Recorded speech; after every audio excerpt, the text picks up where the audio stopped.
¿Alguna vez se han preguntado por qué el cuerpo humano realmente se enferma?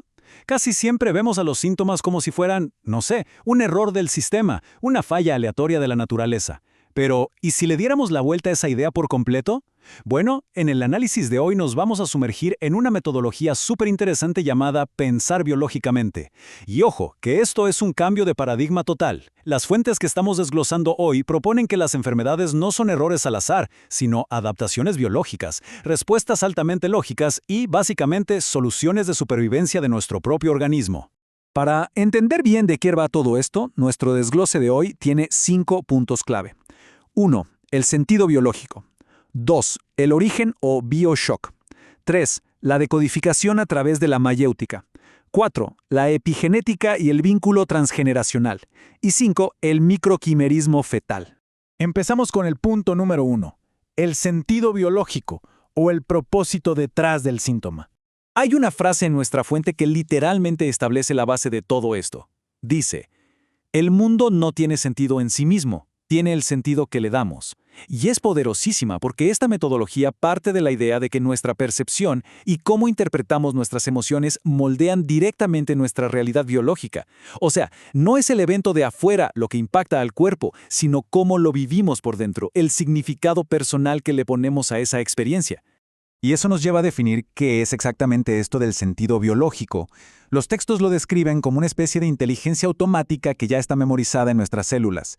Imaginen por un segundo que el cerebro es como el disco duro de una computadora. Cuando nos enfrentamos a una sobrecarga emocional tremenda, un nivel de estrés que la mente consciente simplemente no puede resolver por sí sola, ese disco duro ejecuta un programa de emergencia, un programa físico para asegurar la supervivencia.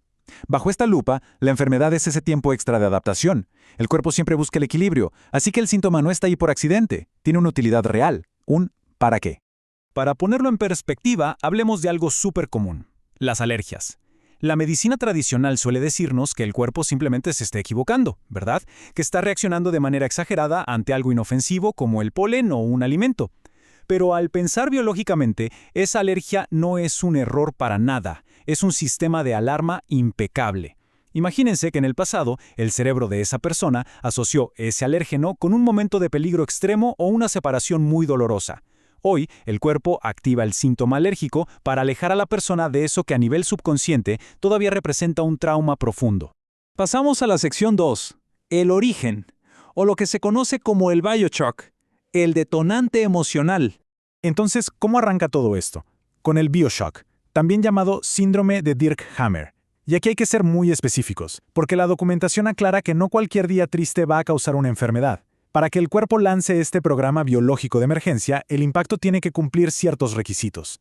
Tiene que ser algo imprevisto, algo que toma a la persona totalmente por sorpresa. Tiene que ser dramático y, lo más importante, se vive en aislamiento interior. La persona siente que no tiene solución alguna, y ese estrés supera lo que la fuente llama el límite superior tolerable. Es justo ese cortocircuito emocional el que obliga a la biología a entrar en acción.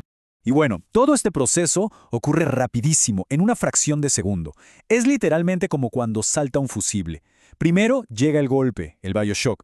Como la emoción es demasiado fuerte para manejarla, el paso 2 es la represión. Se va directo a la sombra del inconsciente. Luego, en el paso 3, se automatiza. El cerebro empieza a asociar todo lo que había alrededor en ese momento, ya sea un olor o un sonido, con el peligro. Y finalmente, el paso 4, la programación biológica en la célula. Desde ese momento, cualquier cosa que recuerda el shock original va a reactivar el programa físico para proteger a la persona. Vamos a la sección 3, decodificación a través de mayéutica. Básicamente, la intervención. Aquí es donde las cosas se ponen fascinantes, porque el enfoque para tratar esto no es el clásico de recetar algo para simplemente callar el síntoma. Aquí se usa la mayéutica. Es como lo que hacía Sócrates en la antigua Grecia para ayudar a la gente a dar a luz a la verdad. En esta metodología, el decodificador no cura mágicamente ni juzga, es más bien un guía. Usa preguntas súper específicas para saltarse al superego racional, ya saben, esa vocecita que siempre quiere justificar todo, y así lograr bajar al inconsciente, a ese lugar oscuro donde se quedó atrapado el bioshock original. Y la gran herramienta que usa el decodificador es esta pregunta fundamental: ¿qué hay detrás de esta emoción? La fuente hace una diferencia brillante entre lo que llama resentir secundario y resentir primario. El secundario es lo que la sociedad nos permite mostrar. Enojarnos un poco, llorar superficialmente, pero expresar eso no cambia nuestra biología en absoluto. Lo que realmente importa es el resentir primario, esa emoción cruda, visceral y muchas veces inconfesable que creemos que es inaceptable sentir. Según este paradigma, la curación solo ocurre cuando esa emoción oculta sale a la luz, se hace consciente y se libera. Al apagar ese conflicto emocional, el síntoma biológico ya no tiene razón de ser. Avanzamos a la sección 4, epigenética y vínculo transgeneracional, la conexión profunda. La investigación nos presenta algo que llaman la ley de la quintesencia, y prepárense porque esto vuela la cabeza. Sugiere que esos traumas gigantes, los conflictos que nuestros tatarabuelos o bisabuelos no pudieron resolver, no desaparecen en la nada. Se vuelven programas y memoria biológica que heredamos de forma invisible hasta por 4 generaciones. O sea, el cerebro de un descendiente puede absorber ese estrés antiguo y actuar como una especie de transformador para darle una solución biológica al árbol familiar en el presente. El cuerpo de hoy manifiesta la historia de ayer.